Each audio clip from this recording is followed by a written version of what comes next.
कक्षा 11वीं कॉमर्स विषय लेखा शास्त्र का अध्याय 9 तलपट चैप्टर चल रहा था, जिसका आज थर्ड और आखिरी क्लास है। क्लास फर्स्ट में मैंने तलपट किस प्रकार होता है, तलपट बोलते किसे हैं, इसके बारे में मैंने बताया था। उसके बाद तलपट की थ्योरी पार्ट समझाया था। उसके बाद तलपट के कितने प्रकार होते हैं, तलपट को किस प्रकार से बनाया जाता है, तो 4 मेथड बताया था, योग विधि, शेष विधि, योग एवं शेष विधि और समान मदों को छोड़कर योग विधि मैंने बताया था। उसके बाद तलपट के कुछ क्वेश्चन मैंने करवाया भी था कि तलपट को किस प्रकार बनाया जाता है। और आज हमारा नया टॉपिक है तलपट का, अगर बेचे गए माल की लागत क्वेश्चन में दिया है तब हम लोग क्या करते हैं। याद रखना, क्वेश्चन में हम लोग जब भी तलपट बनाएंगे, यदि शेष विधि से बनाते हैं, ठीक है, शेष विधि से बनाते हैं, सिंपल। अगर क्वेश्चन में प्रारंभिक स्टॉक दिया है और अंतिम स्टॉक दिया है, क्वेश्चन में दोनों चीज दिया है, अगर प्रारंभिक और अंतिम दोनों दिया हुआ है तो हमारा बनाने का नियम होता है, तलपट में शेष विधि में अगर प्रारंभिक स्टॉक दिया है तो इसको डेबिट पक्ष में लिखेंगे, ठीक, ये तो आपको पता है। और अंतिम स्टॉक को तलपट में नहीं लिखते, ये तलपट के बाहर रहता है। जैसे आप क्वेश्चन बनाए हो तो क्वेश्चन बनाने के बाद, जैसे तलपट बनाने के बाद जैसे आप योग कर दिए, है ना, आपका तलपट का योग हो गया, इसको बंद कर दिए, ठीक, जैसे योग हुआ 5000 रुपए, दोनों तरफ का योग 5000, तलपट को बंद करके तलपट को बंद कर दिए। अब ठीक है, मैं बताया कि अंतिम स्टॉक हम लोग नहीं लिखते, तो तलपट के बाहर लिखेंगे, कैसे लिखेंगे, नीचे लिखेंगे, यहां पर अंतिम स्टॉक जितना भी होगा, जैसे 2000 रुपए था, ऐसा रुपए लिखेंगे। क्लियर? तो याद रखना, कभी भी हम लोग शेष विधि बना रहे हैं तो प्रारंभिक स्टॉक और अंतिम स्टॉक यदि दोनों क्वेश्चन में दिया है तो नियम होता है कि प्रारंभिक स्टॉक को हम लोग तलपट में डेबिट पक्ष में लिख देते हैं, किंतु अंतिम स्टॉक को तलपट में नहीं लिखते। अंतिम स्टॉक हमारा तलपट के बाहर, जब तलपट को हम योग कर देते हैं, योग करने के बाद हम नीचे इसको लिखते हैं। तो ये तो था सिंपल, कब, जब प्रारंभिक और अंतिम स्टॉक देगा। लेकिन कभी कभी क्वेश्चन में हम लोगों को और भी कुछ दे देता है, जैसे शेष विधि की, मैंने बताया था कि शेष विधि भी हमारा ज्यादा प्रयोग में आता है। शेष विधि की बोला है और क्वेश्चन में दे दिया बेचे गए माल की लागत, ठीक, उसके बाद प्रारंभिक स्टॉक और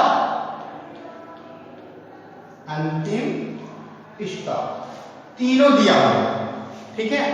तो अब तीनों दिया है, तब हम लोग क्या करेंगे, बेचे गए माल की लागत को तलपट के डेबिट पक्ष में लिखेंगे। क्लियर? उसके बाद प्रारंभिक स्टॉक और अंतिम स्टॉक, अगर बेचे गए माल की लागत होता, बेचे गए माल की लागत अगर दिया नहीं होता तब हम लोग अंतिम प्रारंभिक स्टॉक को डेबिट में लिखते, अंतिम स्टॉक को तलपट के बाहर लिखते। लेकिन यहाँ पर बेचे गए माल की लागत दिया तो डेबिट में तो लिख दिए, ठीक। प्रारंभिक स्टॉक, तो प्रारंभिक स्टॉक को नहीं लिखेंगे, इसको छोड़ देंगे, क्वेश्चन में दिया कब, जब बेचे गए माल की लागत दिया। और अंतिम स्टॉक, अंतिम स्टॉक को हम लोग डेबिट पक्ष में लिखेंगे, क्रेडिट में कहां लिखेंगे, डेबिट पक्ष में लिखेंगे। जब बेचे गए माल की लागत दिया है, शेष विधि से बना रहे हैं, तब प्रारंभिक स्टॉक को नहीं लिखेंगे, बेचे गए माल की लागत और अंतिम स्कंद को दोनों को हम लोग कहां लिखेंगे, डेबिट में लिखेंगे। ये नियम याद रखना। इससे एक क्वेश्चन बताता हूं, फिर कुछ इंपॉर्टेंट क्वेश्चन बताऊंगा। जैसे आपकी बुक का 8वां नंबर क्वेश्चन, ठीक है, आपकी बुक का 8वां नंबर क्वेश्चन,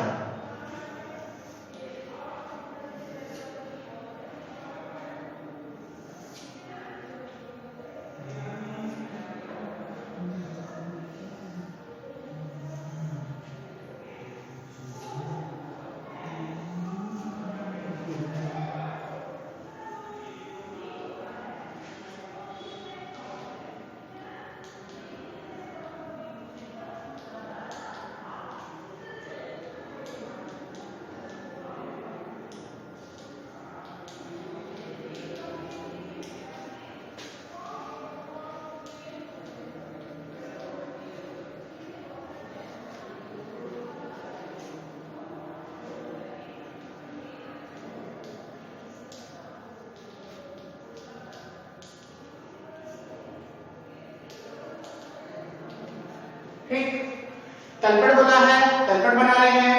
आपको कॉलम तो पता है कैसे बनाते हैं, कॉलम मैंने खींच दिया। अब आता है क्वेश्चन नंबर 8वां को पढ़ रहा हूं, सुनिए। निम्नलिखित तलपट से निम्नलिखित तलपट जिसमें स्पष्ट त्रुटियां है सही तलपट बनाइए। गलत दिया है, आपको सही बनाना। पहला देखो बोलता है बेचे गए माल की लागत या बिके हुए माल की लागत दिया है, देनदार दिया है, स्थायी संपत्ति दिया है, व्यय, बिक्री, पूंजी, आहरण, प्रारंभिक स्कंद, अंतिम स्कंद और लेनदार, सभी चीज को तलपट में लिख दिया। आपको क्या करना है, इस त्रुटि से आपको सही तलपट बनाना है। ठीक, तो सबसे पहले आपको देखो बोलता है बेचे गए माल की लागत, तो दिया हुआ है तो लिखिए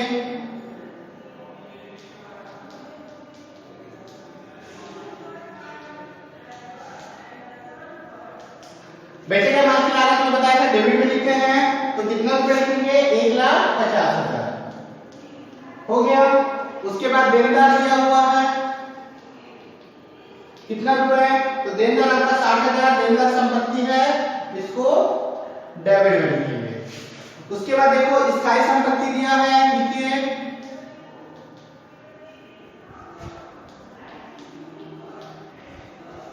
स्थायी संपत्ति कितना रुपए दिया, 50,000 डेबिट में।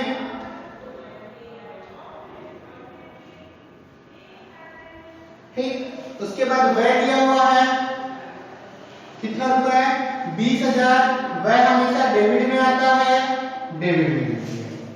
उसके बाद देखिए बिक्री दिया हुआ है, बिक्री आपका क्रेडिट में आता है, कितना रुपए, 2 लाख लिख दिए। उसके बाद अगला देखो आहरण दिया हुआ है,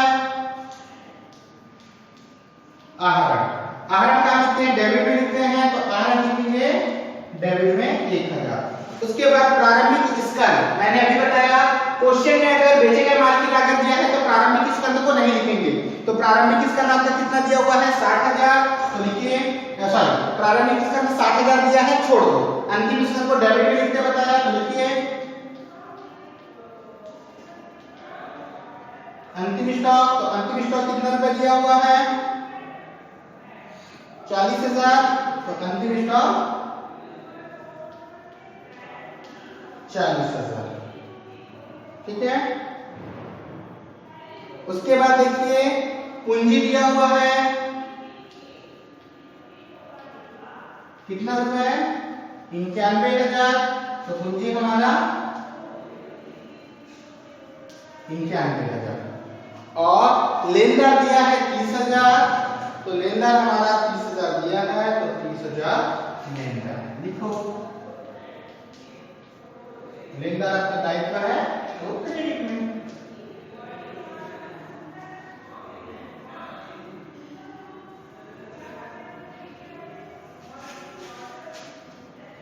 ठीक, तो मिला लेते हैं, पहले देख लेते हैं 1 2 3 4 5 6 7 8 9, 1 2 3 4 5 6 7 8 9 10। क्वेश्चन में 10 था, 9 लिए, क्यों, क्योंकि बेचे गए माल की लागत दिया तो प्रारंभिक स्टॉक को नहीं लेंगे और अंतिम स्टॉक को हमको कहां लेना है, डेबिट में। अब दोनों तरफ का जोड़ेंगे तो कितना हो जाएगा, 3,10,000, सॉरी 3,21,000। इधर का होगा 3,21,000 और इधर का भी हो जाएगा 3,21,000। दोनों तरफ का योग करोगे बराबर हो जाएगा, मतलब हमारा तलपट बन गया। क्लियर, जोड़ लोगे तो 3,21,000 हो जाएगा। तो ये तो था क्वेश्चन नंबर 8वां। ठीक, उसके बाद क्वेश्चन नंबर 9वां आप लोग देखिए, इसको भी मैं बता देता हूं। ठीक है, ये क्लियर है क्वेश्चन जो मैंने बताया, बेचे गए माल की लागत दिया है तो देनदार सॉरी अंतिम स्कंद डेबिट में, प्रारंभिक स्कंद नहीं लेंगे। हो गया, यहाँ पर नीचे नोट भी लिख सकते हो, बेचे गए माल की लागत दिया है, अतः बेचे गए माल की लागत और अंतिम स्कंद को डेबिट में लिखेंगे और प्रारंभिक स्कंद नहीं लिखेंगे, ऐसा नोट बोल के आप लिखेंगे। क्लियर है, ठीक, मिटा दो इसको। अब आता है क्वेश्चन नंबर 9।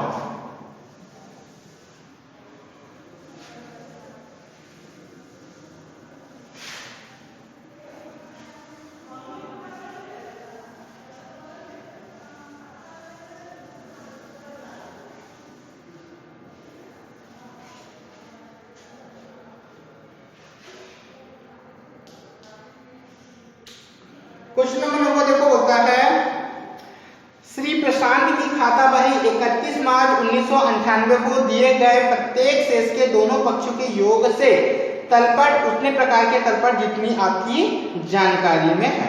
आपको दिया हुआ है योग विधि, आपको बनाना है शेष विधि। किस तारीख का दिया है, तो डेट भी दिया है, देखो 31 मार्च 1998, लिखिए यहाँ पर 31 मार्च 98 समाप्त होने वाले वर्ष का। ठीक, कॉलम खींचा हुआ तलपट का, तो देखिए आपका सबसे पहले दिया हुआ है पूंजी खाता। पूंजी खाता देखो विकलन में देखो आपका 10,000 दिया है और समाकलन क्रेडिट में आपका 50,000 दिया है। मैंने बताया था योग विधि से जब हम लोग शेष विधि बनाते हैं तो योग के दोनों तरफ के पक्षों को अंतर निकालते हैं। तो देखो डेबिट और क्रेडिट में अंतर निकालो तो 40,000 रुपए आएगा, क्योंकि क्रेडिट में ज्यादा है तो जिस तरफ ज्यादा होता है उस तरफ हम लोग लिखते हैं। क्लियर। अब रोकड़ खाता लिखिए,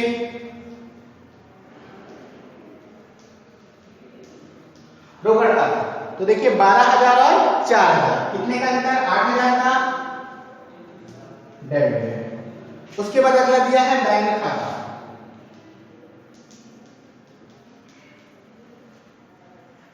$11,000 और 3,000 तो कितना आ जाएगा, 8,000 का। ठीक, उसके बाद अगला दिया है मशीन खाता, मशीन खाता। मशीन देखो कितना दिया हुआ, डेबिट में 30,000, क्रेडिट में कुछ भी नहीं दिया, अंतर करेंगे तो 30,000, डेबिट में ज्यादा है इसलिए डेबिट में 30,000। उसके बाद क्रय खाता, क्रय खाता, क्रय कितना रुपया, 18,000 और 2,000 दोनों को माइनस करेंगे 16,000, डेबिट में ज्यादा है तो लिखेंगे 16,000। ठीक, उसके बाद आता है विक्रय खाता,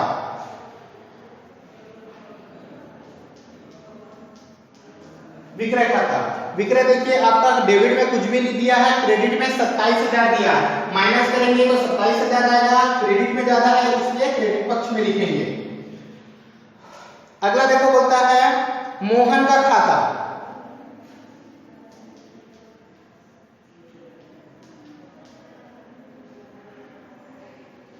मोहन का खाता, मोहन का खाता देखो 6,000, डेबिट में क्रेडिट में 1,000, माइनस करेंगे 5,000, डेबिट पक्ष में ज्यादा है इसलिए 5,000। उसके बाद अगला देखो बोलता है राम का खाता, दोनों को माइनस करेंगे 0 आएगा, लिखेंगे ही नहीं, छोड़ दो, दोनों तरफ टोटल करो।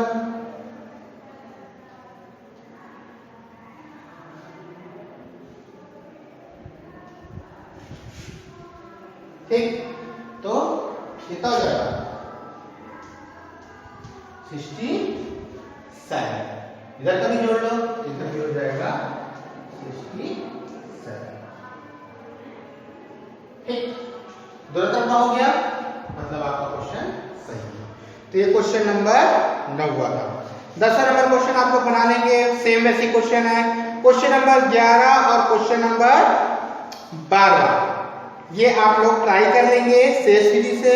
एक लास्ट क्वेश्चन नंबर 13, ठीक, वो आप लोग ट्राई करेंगे। मैं क्वेश्चन नंबर 12 एक और बता देता हूं और इस चैप्टर को खत्म करेंगे। तो ये क्वेश्चन नंबर 9 था, 10 और 11 आप बना लेंगे, क्वेश्चन नंबर 12 में एक और बता देता। क्लियर है?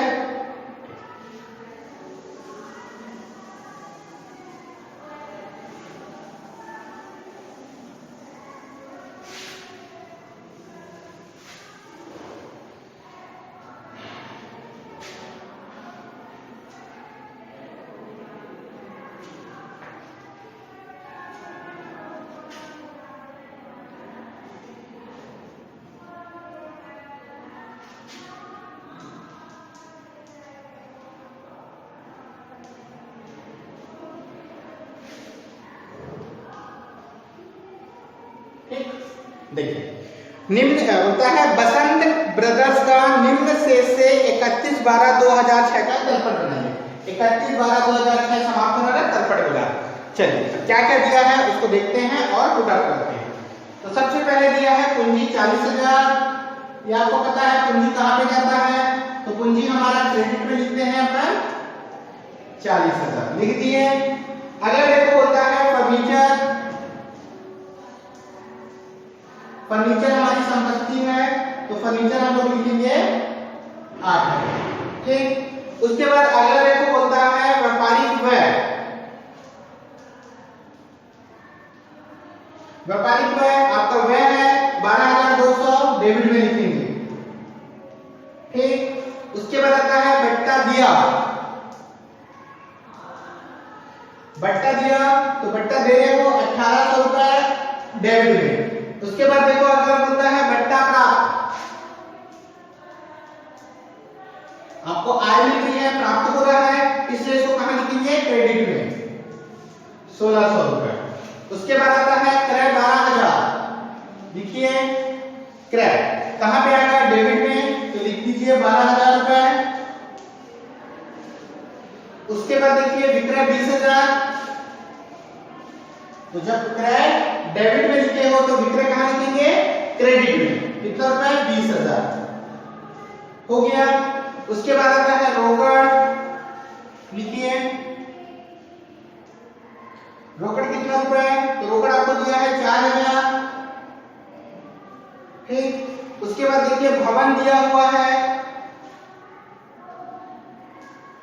भवन कितना दिया है 16,000। भवन डेबिट में क्योंकि संपत्ति है। उसके बाद देनदार ये भी संपत्ति है। देनदार कितना रुपए 10,000 और लेनदार 2400।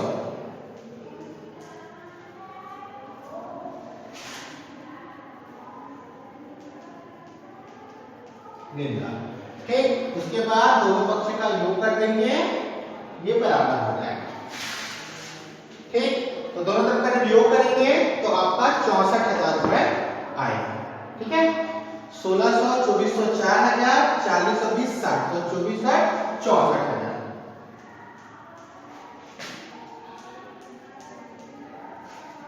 क्लियर? इस तरीके से आपका ये पूरा क्वेश्चन कंप्लीट। ठीक है, तो इससे मैंने जितने क्वेश्चन बताए हैं पूरे बनाएंगे और जो क्वेश्चन होमवर्क दिया हूं उस क्वेश्चन को होमवर्क करोगे। 64,000 रुपए आपका टोटल आया है। इस तरीके से आप तलपट बनाएंगे। तलपट चैप्टर खत्म हो गया। इससे संबंधित जो क्वेश्चन आंसर है और मैं दूसरी बुक का कुछ क्वेश्चन भेजूंगा तलपट बनाने का, उसको आप पूरा बनाएंगे। और जो क्वेश्चन समझ में नहीं आएगा मुझसे पूछना, मैं उसको बनाकर आपको भेज दूंगा व्हाट्सएप में। और जितना क्वेश्चन मैंने बताया या 4 विधि बताई है, चारों मेथड को आप क्या करेंगे बनाएंगे। क्लियर है?